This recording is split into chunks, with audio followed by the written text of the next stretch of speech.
Leta niongee na Mkulu. Halo Mkulu. Yesu! Huyu Majoka amesema yuko sawa kuacha pombe bibi yake arudi. Ndio. Hii ambayo amekuja nayo hapa awache hapa. Yesu! Hii pombe itakuwa kwa ajili ya Wakulu ni sawa Wakulu. Ni sawa Wakulu. Hii pombe iko hapa. Sasa Wakulu, sawa Mkulu.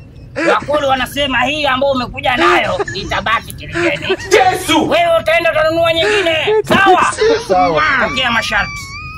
Pokea masharti. Tunamaliza. Kijana. Yes. Kijana, tunamaliza hii maneno haraka iwezekanavyo.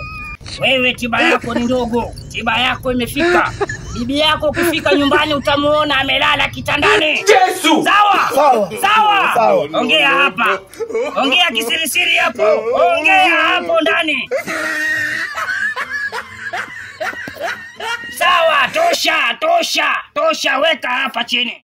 Levi, long Levi.